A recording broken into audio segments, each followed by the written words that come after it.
আসসালামু আলাইকুম। আশা করি সবাই ভালো আছেন। আলহামদুলিল্লাহ, আপনাদের দোয়াতে আমরা অনেক ভালো আছি। তো চলে আসলাম প্রতিদিনের মতো নতুন আরেকটি ব্লগ নিয়ে। ব্লগটা শুরু করলাম আজকে সকাল থেকেই বাচ্চাদের স্কুলে পাঠাই দিয়ে আপনার ভাইয়াকে নাস্তা খাওয়াইলাম। পরে উনি গাছে পানি দেবে, পাশের বিল্ডিংয়ে কাজ চলতেছে, ওখানে অনেক পুরুষ লোক। তাই আপনার ভাইয়া বলতেছে তোমার বারান্দায় আসতে হবে না, আমি পানি দিয়ে যাই। তা সচরাচর আপনার ভাইয়া ওরকম পানি দেয় না, গাছের যত্ন করে না। আজকে বলাতে আমি অনেক খুশি হলাম যে আমার একটা কাজ কমছে, বা উনি একটা কাজ করতে পারতেছে বা শিখছে একটা কাজ করতে পারে। তা আপনার ভাইয়া ওভাবে কাজ করে না, তো তার জন্য। তাই এদিকে আমি আবার ডিম ভিজিয়ে রাখছি বাজার থেকে। আপনার ভাইয়া যখন ডিম আনে, এগুলো আমি সুন্দর করে পরিষ্কার করে শুকাইয়ে পরে ফ্রিজে ঢুকাই, এর আগে ঢুকাই না। তাই সবসময় আমার আপা বলে যে আপনি অনেক সুন্দর করে ডিমগুলো পরিষ্কার করে রাখেন, আমি সবসময় দেখি, অনেক বছর ধরেই দেখি আপনি এইভাবেই করেন। তা আমি আপাকে বুঝাইলাম যে আপা এটাতে তো অনেক ময়লা থাকে, এগুলো যদি বাজার থেকে আনার পর যদি ভিজায় রাখে অনেকক্ষণ নরম হয় ময়লাটা, তারপরে একদম পরিষ্কার করে। আমি এখানে ডিমগুলো আমি 3-4 বার আর করে ধুয়ে নিছি, আগেই ধুয়ে রাখছি আর কি। তারপরে আবার ভালো করে ধুইলাম। পরে এখন সকালে বাচ্চাদের ডিম দিতে পারি নাই, তাই ভাবছি ওরা সেই ডিমটা খাবে, তার জন্য আমাদের সকালে নাস্তার ডিমটা বসাই দিলাম সিদ্ধ। তা রান্না করার শুরুতে আগে ডিম সিদ্ধ করে নিলাম খাওয়ার জন্য, পরে আস্তে আস্তে রান্না করব। তা রান্না করার জন্য গতকালকের আমি এটা 5 মিশালি শাক আনছিলাম, 4 ধরনের 4টা আটি, ওগুলো একদম সুন্দর করে বাইসা করে রাত্রিবেলা রেখে দিছি যাতে সকালবেলা রান্না করতে পারি। তো ওগুলো সুন্দর করে ধুয়ে নেব এখন।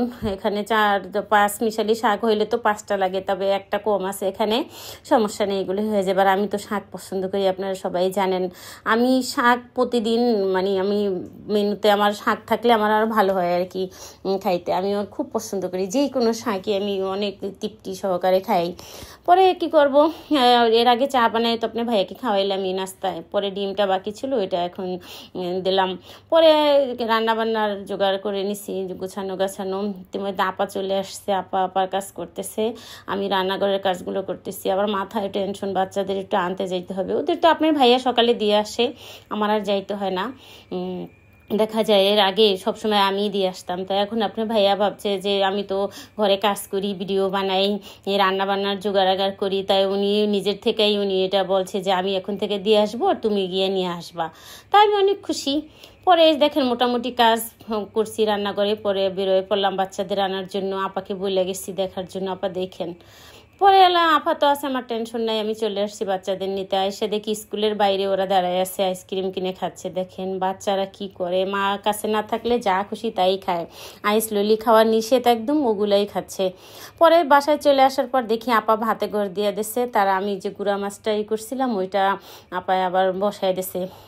সমস্যা নাই, আপা পারে, আপা খুব সুন্দর করে টেক কেয়ার করে।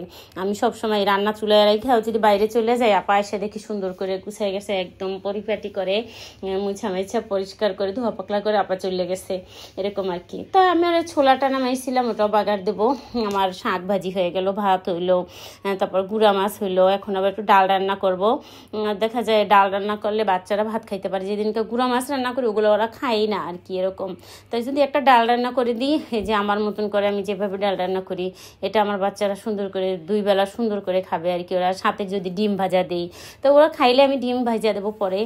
তাই আমার ছোটো মেয়ের টিচার আসছে, উনি ডাইনিংয়ে বসে, তো দেখা যায় উনি আসার আগে যদি আমরা খানা না খাইতে পারি দুপুরের, তাইলে এখানে ড্রয়িং রুমে আপনার ভাইয়াকে আমি খাইতে দেই।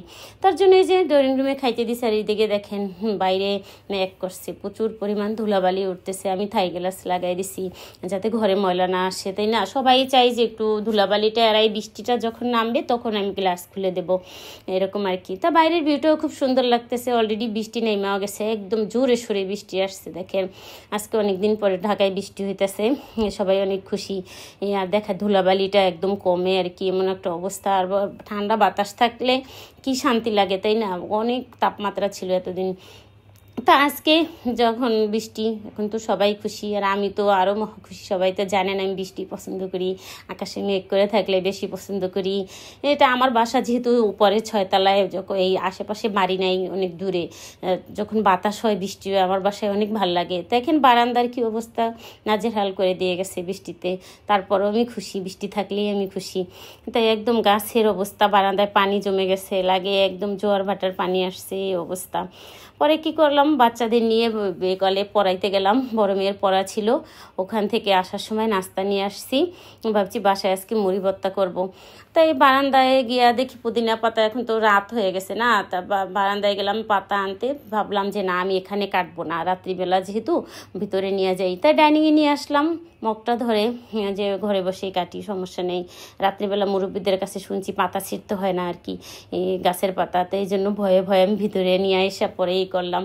তা এখন মুড়ি মাখাবো, দারোয়ান আঙ্কেলরে আজকে মুড়ি মাখা খাওয়াবো, ওনার জন্য একটু পাঠাইতে হবে, এই জন্য তাড়াতাড়ি করতেছি যে তোমার দাদুকে একটু মুড়ি ভর্তা দিয়ে আসবা, আমার মেয়ে পড়তে বসবে, তাই ভাবছি তা আমি মুড়িটা তাড়াতাড়ি মাখাইলে ও খাবে আর দাদুকেও দিয়ে আসবে, তাহলে তাড়াতাড়ি এই জন্য আর কি চালু করতেছি।